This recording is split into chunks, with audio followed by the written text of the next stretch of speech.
ETF index mutual funds నేర్చుకుని stock మార్కెట్లో రాణించాలనుకుంటున్నారా? వెంటనే ఈ నెంబర్కి కాల్ చేయండి.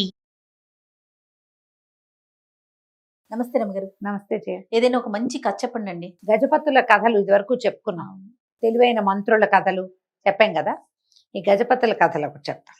గజపతులు అంటే వీళ్ళు ఒరిస్సా ప్రాంతం కటక్ ఆ వైపు పరిపాలించిన వాళ్ళు. భువనేశ్వరు ఆ ప్రాంతపు రాజులనే గజపతులు అంటారు. ఇప్పుడు మనకి విజయనగరం, ఏ విజయనగరం? హంపి విజయనగరం కాదు, ఇటు మనకి శ్రీకాకుళం దగ్గర ఉత్తరాంధ్రలో ఉన్న విజయనగరము, ఆ ప్రాంతాల వాళ్ళంతా వాళ్లే కదా గజపతులే. అయితే ఈ గజపతుల కాలంలో ఉన్నట ఒక ఆయన ఉండేవాడు, లాంగూల గజపతి అనేవాడు. ఆయనకి చిన్న తోకలాగా ఉండేది. ఆయన పుట్టినప్పుడు వెనకాల భాగంలో ఉందన్నమాట. కానీ ఆయన ఎన్ని రకాల పనులు, అద్భుతమైన పనులు చేశారు. లాంగూల గజపతి అనేవారు ఆయనకి. లాంగూలం అంటే తోక. ఎన్ని పనులు చేశారు. సింహాద్రప్పన్న దేవాలయ నిర్మాణాలు అవన్నీ కూడా ఆయనే చేసింది. చాలా విశేషంగా చేసేవారు. ఆయన తర్వాత కపిలేశ్వర గజపతి అని ఒక ఆయన వచ్చారు. ఇవన్నీ ఎప్పుడు జరుగుంటాయి? మనకి 9వ శతాబ్దం, 11, 12, 14 ఆ శతాబ్దం అట్లా మనకంటే ముందు. ఈ బ్రిటిషర్స్ వాళ్ళందరికంటే ముందు అనమాట. బాగా ఇంతమంది మొఘల్స్కి కూడా కాస్త కొద్దిగా ముందు. ఈ కపిలేశ్వర గజపతికి ఆయన దీనికి రాజ్యానికి వచ్చినప్పుడు ముందంతా చాలా సుభిక్షంగా ఉండేది దేశం. ఓ సంవత్సరం వానలు పడలేదుట. వాన పడకపోయినా వీళ్ళు మేనేజ్ చేసుకున్నారు. 2వ సంవత్సరము 3వ సంవత్సరము కూడా వానలు పడల. వానలు పడకపోయేసరికల్లా సాధారణంగా ఏదైనా సమస్య వస్తే ఏం చేయాలి? మంత్రిని కదా అడగాలి. అవును, మంత్రిని అడిగేట, ఏమిటండి మనకు వానలు పట్టలేదు, వానలు లేకపోవటం వల్ల ఏమవుతుంది? ప్రజలకి కప్పాలు కట్టలేరు, పంటలు పండవు, కప్పాలు రావు. ఓ 2 ఏళ్ళు పాత డబ్బులు ఏవో ఉన్న డబ్బులు ఇస్తారనుకో, 3వ ఏడు కూడా వస్తే ఎక్కడి నుంచి ఉంటాయి డబ్బులు? గింజలు ఉంటేనే కదా డబ్బులు ఉండేది. తర్వాత రాజుగారే ప్రజలకి గింజలు ఇవ్వాల్సిన స్థితి కూడా వస్తుంది. ఎందుకంటే మనకి కప్పాలు రావట్లేదు. దానికి కారణం అడిగితే వర్షాలు లేవంటున్నారు, వానలు తెప్పించండి అన్నట్ట మంత్రిని. అనేసరికల్లా మంత్రి గారు అన్నాడు, వానలు ఎట్లా తెప్పిస్తాం ప్రభు, వానలు దేవేంద్రుడి అధీనంలో ఉంటాయి, మనం చేసేదేం లేదు. అయితే ఆయనకు ఉత్తరం రాయండి, వానలు పంపించమని అన్నాడు రాజుగారు. ఈయన తెల్లబోయి, దేవేంద్రుడికి ఉత్తరం ఏమిటి ప్రభు అన్నాడు. ఎందుకుండదండి, వాళ్ళకి వీళ్ళకి చుట్టుపక్కల రాజ్యాలకి మనం ఆంధ్రకి ఉత్తరం రాస్తున్నాం కదా, మహారాష్ట్రకు ఉత్తరం రాస్తున్నామా? అలాగే ఓ ఉత్తరం రాసి ఇప్పుడు ద్రవిడ దేశాలకి ఉత్తరాలు రాస్తున్నాం, అలాగే దేవేంద్రుడికి ఉత్తరం రాసి పంపించండి, వానలు కావాలి మాకు అని చెప్పండి. అంతే అని లేచి వెళ్ళిపోయాడు. అంటే మంత్రికి రాజు ఆజ్ఞ జారీ చేసి వెళ్ళాడు. ఇప్పుడు మంత్రి గారు ఏం చెయ్యాలి? ఉత్తరం చేయాల్సిందేగా. అప్పట్లో ఈ ఉత్తరాలు తీసుకెళ్లే వార్తాహరులని హర్కారులు అనే ఒక జాతి వాళ్ళు. హర్కార్ అంటే ఉత్తరాలు మోసేవాడు. ఆ హర్కార్లు ఒక గ్రూపు, 9 మందో 11 మందో ఉన్నారు. హర్కార్లను పిలిచి, మనకు వానలు లేవు కాబట్టి రాజుగారు వానలు దేవేంద్రుడి అధీనంలో ఉంటాయి కాబట్టి దేవేంద్రుడికి ఉత్తరం రాయమన్నాడు. మేము ఉత్తరం రాయించాం. ఏమని? దేవేంద్ర, మాకు వానలు లేవు, ఫలానా రాజ్యం గజపతుల రాజ్యంలో వర్షాలు లేవు కాబట్టి మాకు వానలు కురిపించవలసింది. ఈ వానలు కురిపించాక పంటలు పండాక మీకోసం మేము యజ్ఞాలు చేయగలము అని రాశారు. చుట్టారు. ఇదిగోండి అని హర్కారుల చేతిలో పెట్టారు. ఇది దేవేంద్రుడికి ఇవ్వండి.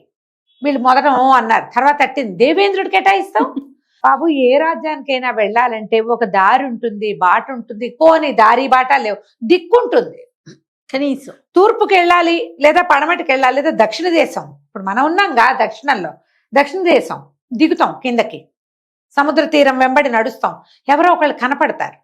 ఈ దేవేంద్రుడికే తాగండి ఉత్తరం ఇచ్చేది అనేసరికి నాకు తెలీదు, మీరు దేవేంద్రుడికి ఉత్తరం ఇవ్వాలి. మీరు వార్తాహరులు, హర్కారులు చేసే పని ఏమిటి? వార్తాహరత్వం చెయ్యండి అంతేనండి. మంత్రి గారు కూడా, రాజుగారు ఎట్టా వాకౌట్ చేశాడో మంత్రి గారు కూడా వాకౌట్ చేశాడు. ఈ హర్కారులు 9 మంది ముఖముఖాలు చూసుకున్నారు. ఏం చెయ్యాలి? ఊరుకుందామంటే ఇప్పటిదాకా వీళ్ళు ఇచ్చిన ఉత్తరాన్ని చేర్చకుండా మన జాతిలోనే లేదు. ఈ ఉత్తరం చేర్చటం ఎట్లా?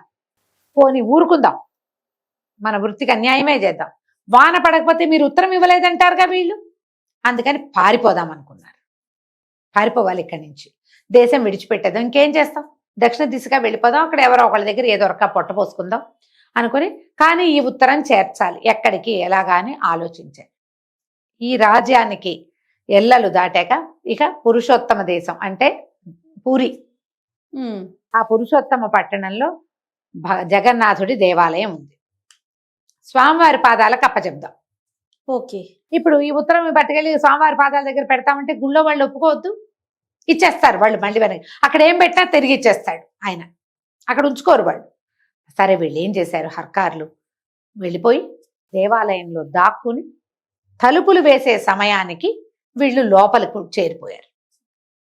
లోపలికి వెళ్ళి స్వామి పాదాల దగ్గర పెట్టారు, జగన్నాథుడి పాదాల దగ్గర పెట్టి, తండ్రి మమ్మల్ని రక్షించు, ఈ ఉత్తరము దేవేంద్రుడికి చేర్చాలి, మానవ మాత్రంలో మా వశం కాదు, నువ్వు జగన్నాథుడివి, ఏదో ఒకటి చేసి మమ్మల్ని రక్షించు అని ఉత్తరం అక్కడ పెట్టారు. తెల్లవార్లు దేవాలయంలోనే దాక్కున్నారు. దాక్కుంటే తెల్లవారుజామున కలొచ్చింది ఒకడికి. ఏమిటి, మీ ఉత్తరానికి సమాధానం వచ్చింది, తీసుకెళ్ళండి అని.